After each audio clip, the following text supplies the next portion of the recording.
Salam dan bahagia Bapak Ibu Guru hebat dimanapun berada. Salam Guru Penggerak. Perkenalkan saya Ruben Madejanter Guterres SPD, calon Guru Penggerak Angkatan ke-11 Kota Denpasar, Provinsi Bali. Pada kesempatan ini perkenankan saya untuk membagikan pemahaman mengenai tugas modul 2.3, koneksi antar materi, coaching untuk supervisi akademik. Bapak dan Ibu Guru hebat, koneksi antar materi ini akan berfokus pada membuat kesimpulan dan refleksi untuk menjawab dua buah pertanyaan. Yang pertama, bagaimana peran Anda sebagai seorang coach di sekolah dan keterkaitannya dengan materi sebelumnya di paket modul 2, yaitu pembelajaran berdiferensiasi dan pembelajaran sosial emosional. Yang kedua, bagaimana keterkaitan keterampilan coaching dengan pengembangan kompetensi sebagai pemimpin pembelajaran. Selanjutnya untuk menjawab dua pertanyaan tadi, ada tiga konsep yang menjadi pedoman utama. Yang pertama, pemikiran reflektif terkait pengalaman belajar. Yang kedua, analisis untuk mengimplementasi dalam konteks CGP.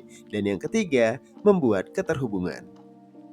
Bagian yang pertama, pemikiran reflektif terkait pengalaman belajar. Pemaparan yang pertama berkaitan dengan pengalaman atau materi pembelajaran yang baru saja diperoleh. Dalam modul 2.3, saya mempelajari penerapan teknik coaching dalam supervisi akademik sebagai media yang ideal untuk memberdayakan potensi optimal dari rekan guru sejawat. Teknik coaching dapat mewujudkan hal tersebut karena memiliki tiga prinsip utama, yakni kemitraan, proses kreatif, dan memaksimalkan potensi. Selain itu, terdapat tiga kompetensi dalam penerapan teknik coaching, yakni kehadiran penuh, mendengarkan aktif, dan mengajukan pertanyaan berbobot. Ketiga kompetensi inti tersebut dapat dijalankan dalam percakapan coaching dengan menggunakan alur tirta yang terdiri atas tujuan, identifikasi, rencana aksi, dan tanggung jawab. Alur tirta ini kemudian diimplementasikan dalam tiga tahapan supervisi akademik, yakni pra-observasi atau perencanaan, observasi atau pelaksanaan, dan pasca observasi atau tindak lanjut. Pemaparan yang kedua berkaitan dengan emosi yang dirasakan terkait dengan pengalaman belajar. Dalam hal ini saya merasa senang karena kembali mendapatkan wawasan dan pengetahuan baru, khususnya yang berkaitan dengan coaching. Kemudian saya juga merasa tertantang untuk bisa menguasai dan menerapkan teknik coaching ini. Tetapi saya juga merasa khawatir karena belum terbiasa menerapkan coaching dan saya juga belum merasa fasih menerapkannya. Tetapi saya juga merasa optimis karena saya yakin dengan pembiasaan yang rutin, saya dapat menguasai teknik coaching ini dengan baik dan optimal. Pemaparan yang ketiga berhubungan dengan apa yang sudah baik berkaitan dengan keterlibatan diri dalam proses belajar. Dalam hal ini, saya merasakan hal yang sudah baik yang bisa saya lakukan adalah ketika saya mampu menerapkan atau mempraktikkan teknik coaching menggunakan alur tirta dengan baik dan benar. Walaupun belum fasih, namun dalam proses latihan ini, saya telah mampu menampilkan prinsip-prinsip, paradigma, serta kompetensi inti dalam penerapan teknik coaching, baik ketika saya berperan sebagai pengamat, sebagai coach, maupun sebagai coachee. Pemaparan yang keempat berkaitan dengan apa yang perlu diperbaiki terkait dengan keterlibatan diri dalam proses belajar. Dalam hal ini saya pikir bahwa saya mesti lebih banyak berlatih dalam meningkatkan kompetensi inti coaching, khususnya yang berkaitan dengan kemampuan mengajukan pernyataan berbobot untuk menggali informasi yang relevan dengan permasalahan coachee, sehingga dapat membantu coachee untuk memaksimalkan potensinya dan mencari solusi yang terbaik.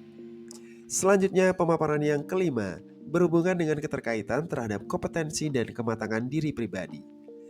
Setelah mempelajari modul 2.3 tentang coaching dan supervisi akademik, saya kembali merasakan adanya tambahan wawasan dan skill baru yang relevan dengan profesi saya sebagai seorang guru dan pendidik, apalagi dalam kapasitas menjalankan peran sebagai pemimpin pembelajaran dan menjadi coach bagi guru sejawat. Materi dalam modul 2.3 ini sangat membantu saya dalam menjalankan atau memberikan supervisi akademik yang efektif, yang humanis, dan memberdayakan potensi rekan-rekan guru sejawat untuk dapat mengembangkan diri menjadi guru yang baik dan guru yang profesional. Bagian kedua, analisis untuk implementasi dalam konteks CGP. Pada pemaparan yang pertama, berkaitan dengan bagaimana memunculkan pertanyaan kritis yang berhubungan dengan konsep materi dan menggalinya lebih jauh. Di sini saya menghadirkan sebuah pertanyaan utama, yakni bagaimana menerapkan atau mengintegrasikan teknik coaching ke dalam agenda supervisi yang sudah ada selama ini di sekolah.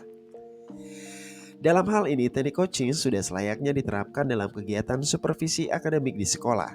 Dalam hal ini, kepala sekolah selaku pimpinan dapat melakukan sosialisasi dan pelatihan untuk para guru dalam mengenal dan menerapkan teknik coaching.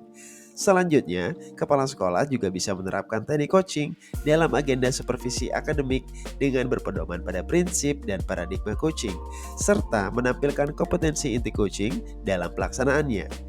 Dan jangan lupakan pula adanya pendekatan alur tirta yang penting untuk diintegrasikan dalam 3 tahapan supervisi yang dilaksanakan secara utuh, yakni tahap pra-observasi, tahap observasi, dan tahap pasca observasi. Sedangkan pada pemaparan yang kedua berkaitan dengan bagaimana mengolah materi yang dipelajari dengan pemikiran pribadi sehingga tergali wawasan yang baru. Bapak Ibu guru hebat, setelah mempelajari materi coaching untuk supervisi akademik, saya pikir teknik coaching sangat relevan untuk diterapkan sebagai media untuk menumbuh kembangkan potensi rekan guru di sekolah. Saya mencoba mengaitkannya dengan konsep observasi pembelajaran pada pengelolaan kinerja di PMM yang saya pikir telah memuat prinsip dan paradigma coaching. Jadi, dalam hal ini, sekolah bisa menjadikannya sebagai media untuk integrasi teknik coaching di dalam supervisi akademik.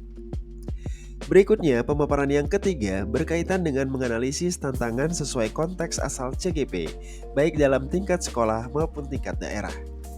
Dalam hal ini saya menemukan 3 tantangan utama, yakni yang pertama, adanya anggapan awam dari warga sekolah tentang supervisi akademik sebagai media menilai kinerja dan cara mengajar guru semata. Yang kedua, adanya tantangan dalam memastikan semua guru mau terbuka dan siap menerima pendekatan coaching. Dan yang ketiga, adanya keterbatasan waktu dan beban tugas tambahan yang terlampau padat sehingga bisa menghambat pelaksanaan coaching secara rutin. Sedangkan pada pemaparan yang keempat berkaitan dengan memunculkan alternatif solusi terhadap tantangan yang diidentifikasi. Di sini saya menawarkan 3 buah solusi. Yang pertama, mensosialisasikan pemahaman bagi warga sekolah tentang coaching untuk supervisi akademik sebagai media peningkatan kompetensi guru, bukan semata sebagai media penilaian kinerja guru. Yang kedua, melakukan sesi pelatihan atau berbagi praktik baik tentang penerapan coaching yang baik dan optimal.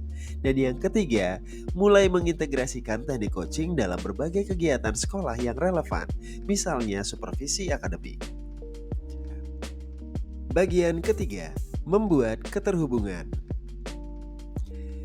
Pemaparan yang pertama berkaitan dengan pengalaman masa lalu. Ketika menengok pada pengalaman masa lalu, kegiatan supervisi akademik yang saya alami hanya sebatas rutinitas kepala sekolah, menilai kinerja guru dalam merancang pembelajaran dan mengelola pembelajaran di kelas. Hasil akhirnya cenderung berupa kegiatan menilai kinerja guru saja, tanpa dibarengi oleh penerapan prinsip dan paradigma coaching yang lebih humanis dan mengedepankan kemitraan yang kolaboratif dalam rangka mengembangkan potensi rekan guru. Selain itu, jarang sekali dilakukan kegiatan berupa percakapan atau dialog kreatif pra-observasi maupun pasca observasi. Ketika dihubungkan dengan penerapan di masa mendatang, teknik coaching sudah selayaknya diterapkan dalam kegiatan supervisi akademik di sekolah dengan berpedoman pada prinsip dan paradigma coaching serta menampilkan kompetensi inti coaching dalam pelaksanaannya.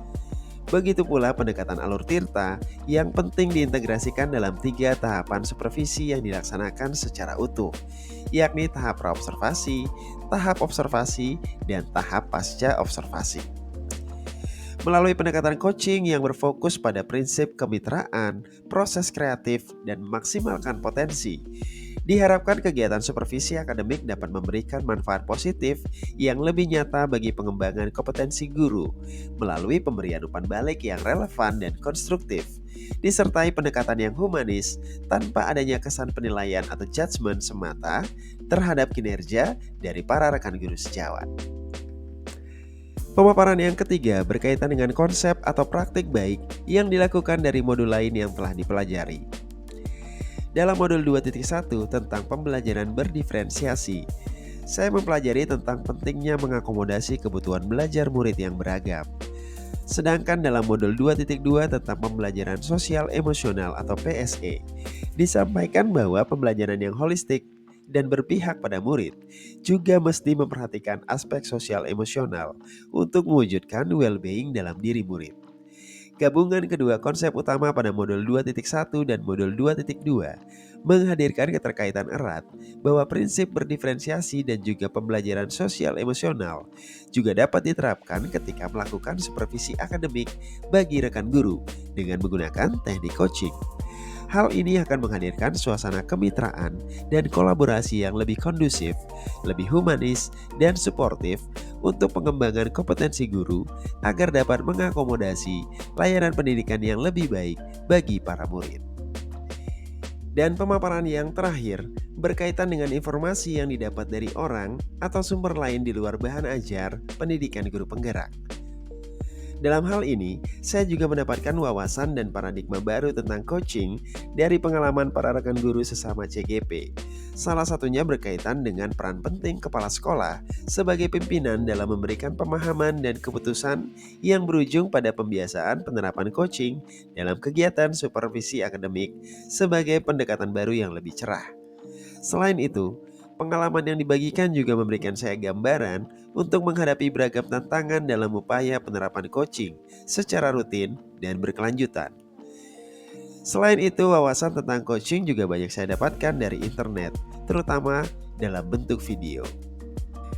Bapak Ibu guru hebat dimanapun berada, demikianlah pemaparan saya terkait dengan tugas koneksi antar materi modul 2.3 tentang coaching untuk supervisi akademik. Terima kasih dan semoga bermanfaat. Salam guru penggerak, tergerak, bergerak, dan menggerakkan.